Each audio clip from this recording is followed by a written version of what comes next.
एक लड़की की शादी उसकी बिना मर्जी के एक सीधे साधे लड़के से हो जाती है, जिस लड़के के घर में उसकी माँ के अलावा कोई नहीं था। दहेज में लड़के को बहुत सारा सामान और पैसे भी मिले थे, लेकिन लड़की किसी और लड़के से बेहद प्यार करती थी। अब लड़की की शादी बिना मर्जी के हो गई थी और वह अपने ससुराल में आ गई थी। तभी सुहागरात के वक्त लड़का दूध लेकर कमरे में आता है और उस लड़की यानी अपनी पत्नी के पास बैठ जाता है। तभी उसकी पत्नी गुस्से में अपने पति से कहती है, क्या तुम मुझे अकेला छोड़ सकते हो? उसकी ये बात सुनकर उसका पति बहुत दुखी होता है, लेकिन फिर भी वह खुशी खुशी ये कहता है, नहीं तुम आराम करो, मैं सिर्फ तुम्हारे लिए दूध लेकर आया था। यह कहकर वह कमरे से बाहर चला जाता है।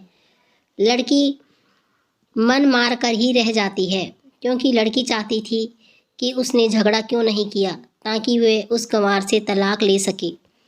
अब लड़की को ससुराल में 3-4 दिन हो गए थे, मगर वो तो बस पूरा दिन फ़ोन पर बॉयफ्रेंड से ही बात करती थी। और उधर लड़के की माँ बिना शिकायत करे दिन भर घर का सारा काम करती थी। वह सबके लिए खाना भी खुद ही बनाती थी, फिर भी उसकी माँ के चेहरे पर हर वक्त मुस्कुराहट ही रहती थी। लड़का एक छोटी कंपनी में छोटी सी नौकरी करता था। वह बेहद ही ईमानदार और मेहनती था। सुबह अपने काम पर जाता और शाम को थका हारा घर आता, मगर उसकी पत्नी उसे एक गिलास पानी में भी नहीं पूछती थी। अब लड़के और लड़की की शादी को करीब 1 महीना हो गया था, मगर अब तक वह दोनों एक साथ बैठकर बात भी नहीं करते थे। वैसे लड़का बहुत ही शांत स्वभाव का था, इसलिए वह अपनी पत्नी को कुछ भी नहीं कहता था। फिर भी वह अपनी पत्नी को खुद ही खाना डालकर देता था, मगर उसकी पत्नी उसके साथ बैठकर कभी भी नहीं खाती थी। वह अपना खाना अपने कमरे में अलग बैठकर खाती थी। लड़की को दहेज में एक स्कूटी भी मिली थी। लड़का जैसे ही अपने काम पर निकल जाता, उसके आधे घंटे के बाद लड़की भी अपनी स्कूटी लेकर अपने बॉयफ्रेंड से मिलने चली जाती और लड़के के आने से पहले ही वह अपने ससुराल वापस आ जाती थी। एक दिन लड़के की काम की छुट्टी थी और वह घर पर ही था, तो लड़की ने अच्छे भले खाने को भी गंदा कहकर अपनी सासू माँ को उल्टा सीधा कहकर खाने को बाहर फेंक देती है। ये सब देखकर लड़के को बहुत ही गुस्सा आता है और वह गुस्से में अपनी पत्नी पर हाथ उठा देता है, मगर उसकी माँ फिर भी अपने बेटे को ही कहती है। इधर लड़की को झगड़े का एक बहाना ही चाहिए था, जो कि उसे मिल ही गया था। तभी वो बिना बोले अपनी स्कूटी लेकर अपने बॉयफ्रेंड के पास चली जाती है और अपने बॉयफ्रेंड के पास जाकर कहती है कि अब एक पल के लिए भी मुझे उस घर में नहीं रहना। आज उस गंवार ने मुझ पर हाथ उठाकर अच्छा नहीं किया। तभी उसका बॉयफ्रेंड कहता है, अरे तुमसे तो मैं कब से कहता हूँ कि तुम भाग कर चले आओ, मेरे साथ कहीं दूर चले जाते हैं, मगर तुम हो कि आजकल पे ही लगी रहती हो। तभी लड़की कहती है कि शादी के दिन मैं तुम्हारे पास आई थी तो तुम ही ने तो वापस लौटाया था मुझे। बॉयफ्रेंड ने कहा, खाली हाथ हम दोनों कहाँ तक भागेंगे, तुम ही बोलो। मैंने तुमसे कहा था कि कुछ पैसे और गहने साथ ले लो और तुम ही खाली हाथ ही मेरे पास आ गई थी। आखिर दूर तक नई जगह में ज़िंदगी की शुरुआत करने के लिए कुछ न कुछ तो पैसे चाहिए ना। और हाँ, एक बात और, जब भी तुम्हारे पास आता हूँ और तुम्हें छूना चाहता हूँ, तभी तुम्हारे नखरे शुरू हो जाते हैं और बस यही कहती रहती हो कि ये प्यार प्रेम शादी के बाद ही होगा। तभी लड़की गुस्सा होकर कहती है, हाँ शादी के बाद ही अच्छा होता है ये सब, और मैं तुम्हारी ही तो हूँ। मैं आज भी एक कुंवारी लड़की हूँ और शादी करके भी आज उस गंवार के साथ एक रात भी नहीं सोई मैं, क्योंकि मैंने तुमसे ही प्यार किया है और अब मैं चाहती हूँ कि तुम मुझसे शादी करके मेरी मांग में आने अपने हाथ से सिंदूर भरकर फिर मेरी और तुम्हारी में शादी हो जाएगी और फिर तुम मुझे अपनी मर्ज़ी से दिन रात प्यार कर सकते हो। तब उसका बॉयफ्रेंड कहता है तो ठीक है, मैं तुमसे शादी कर लूँगा, मगर तुम कम से कम 5 लाख रुपयों का कल शाम तक इंतज़ाम करो। मैं एक होटल का पता दे रहा हूँ, तुम उस होटल में रात को 10 बजे तक पहुँच जाना। लड़की कहती है उस गंवार के पास कहाँ होगा इतना पैसा, बल्कि मेरे पापा ने उसे दहेज में 3 लाख रुपए और मुझे कुछ सोने के गहने दिए थे। गहने तो मेरे पास हैं, मगर सारे पैसे उस गंवार ने अलमारी में लॉक कर रखे हैं। मगर मैं जैसे तैसे अलमारी की चाबी लेकर सारे पैसे निकाल कर तुम्हारे पास हमेशा हमेशा के लिए आ जाऊंगी। यह कहकर वह लड़की अपने ससुराल पहुंचती है। लड़की ससुराल पहुंचकर अपने पति और सास की से लड़ाई करती है और वो उन पर खूब चिल्लाती है, मगर अफसोस वो अकेली ही चिल्लाती रहती है। उसका पति और उसकी सास बिल्कुल शांत रहते हैं। तभी लड़की अपने कमरे में चली जाती है और अचानक उसके बॉयफ्रेंड को लड़की के फ़ोन पर मैसेज आता है कि कब आ रही हो पैसे लेकर।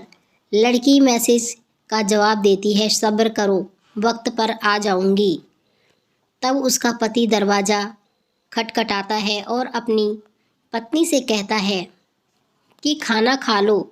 तभी पत्नी कहती है खाना तभी खाऊंगी, पहले मुझे अलमारी की चाबी दे दो। पति दरवाजे के नीचे से चाबी देकर कहता है ये लो, अपना काम करके खाना खा लेना, क्योंकि अभी तक मैंने और माँ ने भी नहीं खाया। माँ ने कहा है हम आज साथ में बैठकर ही खाना खाएंगे।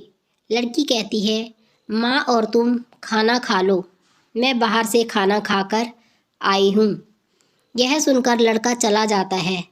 तभी लड़की जल्दी से चाबी को उठाकर अलमारी खोलती है।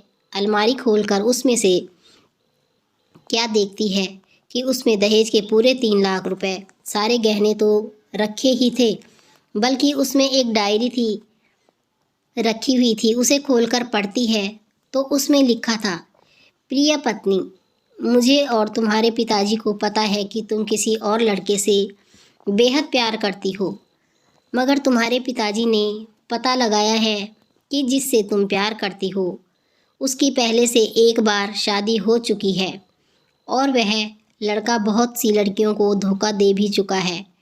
पर आपके पिताजी आपको उस लड़के के बारे में कुछ भी ना बता सके, क्योंकि उन्हें पता था कि ये जो इश्क का नशा है वह हमेशा अपनों को गैर और गैरों को अपना बना देता है।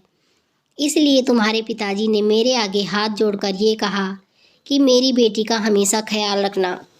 एक बाप के मुंह से एक बेटी की कहानी सुनकर मेरी भी आंखों में आंसू आ गए और मुझे यकीन हो गया कि एक अच्छा पति होने के समान मुझे मिले या न मिले, मगर एक दामाद होने की इज्जत मैं हमेशा पा सकता हूँ। और मुझे दहेज में मिले सारे पैसे और सोने के गहने मैंने तुम्हारी अलमारी में रख दिए हैं, क्योंकि दहेज के नाम से मुझे नफ़रत हो चुकी थी। इस दहेज के कारण ही मैंने अपनी बहन और पिता को खोया था और मेरे पिता के अंतिम शब्द भी यही थे कि किसी की बेटी से बाप से एक भी रुपया भी दहेज में ना लेना। और उस डायरी में यह भी लिखा था कि तुम मुझसे आज़ाद हो और कहीं भी जा सकती हो। डायरी के बीच के पन्नों में तलाक के पेपर रखे हैं, जहां मैंने पहले ही अपने साइन कर दिए हैं। जब तुम्हें लगे कि अब इस गंवार के साथ नहीं रहना, तब तुम इस तलाक के पेपर पर साइन कर अपने सारे पैसे और जेवर लेकर जा सकती हो। लड़की डायरी पढ़कर हैरान थी और परेशान भी थी। ना चाहते हुए भी उसके गंवार पति के शब्दों ने उसके दिल को छू लिया था। अब वो ना चाहते हुए भी गंवार पति के अनदेखे प्यार को वह महसूस करने लगी थी। वह फूट फूट के रोने लगी। डायरी में आगे लिखा था कि मैंने तुम्हें इसलिए मारा क्योंकि आपने माँ को गाली दी, और जो बेटा खुद के आगे अपनी माँ की बेइज्जती होते सहन कर ले, फिर वह बेटा ही कैसा। इसलिए मुझे माफ़ कर देना, क्योंकि मेरे लिए मेरी माँ का दर्जा सबसे बड़ा है, और आपको मैं दुल्हन बनाकर अपना हमसफ़र बनाने लाया हूँ।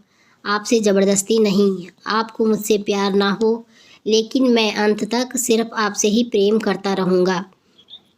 अब फैसला तुम्हारे हाथों में है। अब लड़की दुल्हन बन चुकी थी और उसकी आंखों से आंसू बह रहे थे। अचानक लड़की के बॉयफ्रेंड का फ़ोन आता है। तभी गुस्से में लड़की अपने फ़ोन को स्विच ऑफ करके फ़ोन का सिम कार्ड तोड़ देती है। अब उसे समझ आ गया था कि जिससे वह बेहद प्यार करती थी, उसे तो सिर्फ पैसों के लिए से ही प्यार था और पैसों के लिए ही उसका इस्तेमाल कर रहा था। और सच्चा प्यार करने वाला तो मेरा पति ही था, जिसने सिर्फ मेरे पापा की इज्जत रखने के लिए ही उससे शादी कर ली। और मेरा एक बॉयफ्रेंड है, पता होने के बाद भी मुझसे इतना प्यार किया। मैं अपने पति का प्यार क्यों नहीं समझ पाई। ये सब सोचकर वह रोती रही। फिर उसने रोते हुए अलमारी का सारा सामान जैसा था वैसे ही रखकर ना जाने कब सो गई। अगले दिन उसकी पत्नी सुबह देर से जागी, तब उसका पति ऑफिस जा चुका था। तभी पहले नहा धोकर उसने साड़ी पहनी, फिर लंबा सा अपनी मांग में सिंदूर लगाया, जबकि पहले एक बिंदी साइड पर सिंदूर लगाती थी ताकि कोई लड़का ध्यान ना दे और किसी को ये पता ना चले कि ये शादीशुदा है। मगर आज तो 10 किलोमीटर से भी दिखाई दे रहा था ऐसी लंबी गाड़ी सिंदूर लगाई थी। फिर उसने अपने मंगलसूत्र पहना और किचन में जाकर सासू माँ को ज़बरदस्ती कमरे में आराम करने के लिए भेज देती है और खुद अकेली सबका खाना बनाती है। पहले सासू माँ को खाना खिलाती है और फिर अपने पति को फ़ोन करके उसके ऑफिस का पता पूछती है। उसका पति उसको ऑफिस का पता देते हुए सोचता है कि कहीं उसकी पत्नी ने तलाक देने का फ़ैसला तो नहीं कर लिया, मगर उसे कहाँ पता था कि वो सुधर गई है और उसे ही अपना पति मान चुकी है। इतने में उसकी अपनी पत्नी स्कूटी लेकर उसके ऑफिस खाना लेकर पहुंच जाती है। पत्नी को देखकर पति हैरान हो जाता है। तभी वह अपनी पत्नी से पूछता है, सब ठीक है ना? माँ ने तुमसे कुछ कह तो नहीं दिया? उसका पति सवाल पर सवाल पूछे जा रहा था। तभी अचानक पत्नी सबके सामने अपने पति के सीने से लिपट कर जाती है और उससे कहती है कि सब ठीक है, मगर मुझे तुमसे कुछ कहना है। पति कहता है, हाँ कहो। तब पत्नी सबके सामने कहती है, आई लव यू मेरे प्यारे पति, I love you for ever. यह सुनकर ऑफिस के सभी लोग हैरान खड़े होकर हो जाते हैं और ज़ोर ज़ोर से तालियां बजाने लगते हैं। तब पत्नी सबके सामने अपने पति का हाथ पकड़कर कहती है कि अब 1 महीने तक मेरे पति देव ऑफिस में नहीं दिखाई देंगे। ऑफिस के सभी लोग पूछते हैं, क्यों? तब लड़के की पत्नी कहती है, क्योंकि हम दोनों लंबी छुट्टी पर जा रहे हैं। पति पत्नी से कहता है, तुम्हें क्या हो गया? तभी पत्नी से कहती है, मुझे तुमसे सच्चा प्यार हो गया। ये कहकर वह उसके सीने से दोबारा इस तरह लिपट जाती है जहाँ से वो अपने गंवार पति से कभी भी जुदा ना हो पाए। तभी उसका पति भी बेहद खुश हो जाता है और फिर वो दोनों अपने घर चले आते हैं और खुशी खुशी अपना जीवन बिताते हैं और हमेशा खुश रहते हैं।